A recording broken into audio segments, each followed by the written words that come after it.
Hey everyone, it's Melissa with Word. If you're new here, I'm a homeschooling mom of 3 kiddos. I have a 8-year-old, a 3-year-old, and a 1-year-old, and we're in our 4th year of homeschooling. If you're not new here, you might be sick of hearing me say that. Today's video is going to be about History Quest. I don't think I've really touched on History Quest since I did my unboxing of it in the beginning of this year. I wanted to do a quick how we do it, do a lesson with us video, and just show you our History Quest. I'm also just going to quickly show you how we've been currently prepping our History Quest. This is the History Quest textbook, quote unquote textbook book. It reads like a story, so I wouldn't really call it a textbook. However, we never use this. That might be the first time I've opened it. I buy the audio files. I personally have used my audio files and saved them to my Dropbox so I can get them from my computer, from my iPad, which is how we almost always use them, and from my phone if need be. So I just go in here and I pick whatever chapter we're on and I hit play.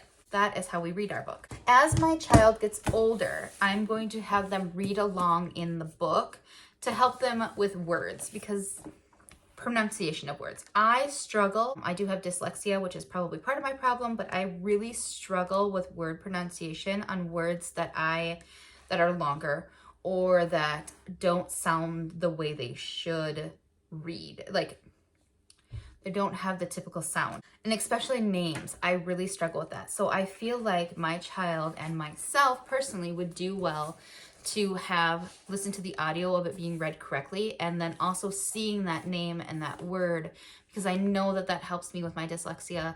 It helps me know exactly what I need to know and what I need to read, and what that word actually sounds like and how to actually pronounce that word. We also get the study guide, which this is the key to this book to me. The study guide tells you exactly what to read and what to do. So I personally have been ripping my pages out of my study guide, and I've been adding them to a binder so I can use this in the future with my child.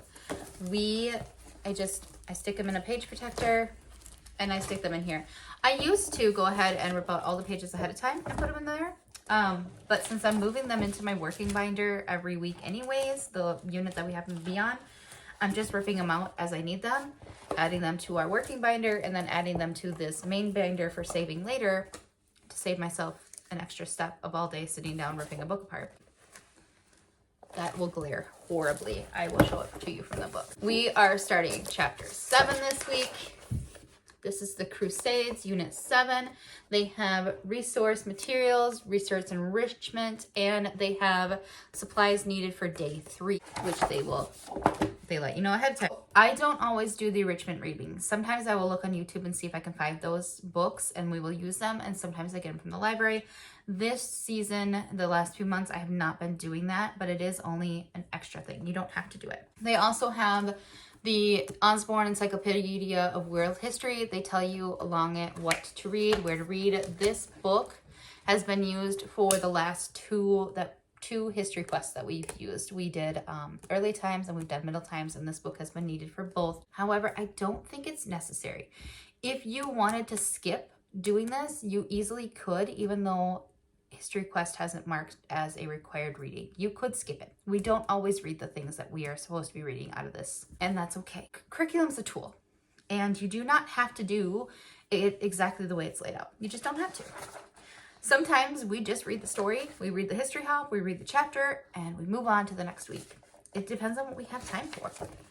It lays out exactly what it needs. So your unit schedule. Day 1 is almost always the History Osborne book and the chapter in your History Quest book, which we just listen to as they're doing their art part of their units, which is usually not on the same day, but I do it on the same day. There's terms and concepts. So day 1, you're supposed to read from the Osborne book and read chapter 7. And then day 2, you're supposed to read your history hop from your chapter book, the history hop book or History Quest book. And then Google Earth, holy sculpture, visit the important site. I'm probably pronouncing that horribly because I haven't heard it yet and I don't know how it's pronounced. The important site related to the Crusades. You can see a lot of photos in which the church looks like in the inside, which is a really cool way to explore and add in some geography as well. And then there's the history travel log, which they do have all those in the back as well. Since I bought the audio file, it also came with the printables to this as well. I did notice, I think they now have the study guide as a PDF printable, and I will probably be doing that in the future. Instead of buying this study guide this way and ripping it up myself, I'll just print it. In here, it does have those travel logs. It gives you one travel log page and then you have to make your own copies. So that is just the way it is, and that's why I print them out from my PDF file instead. It also has your maps in here in the back, your student pages maps, and it has your travel log illustrations that your child is to color and add to their story log template.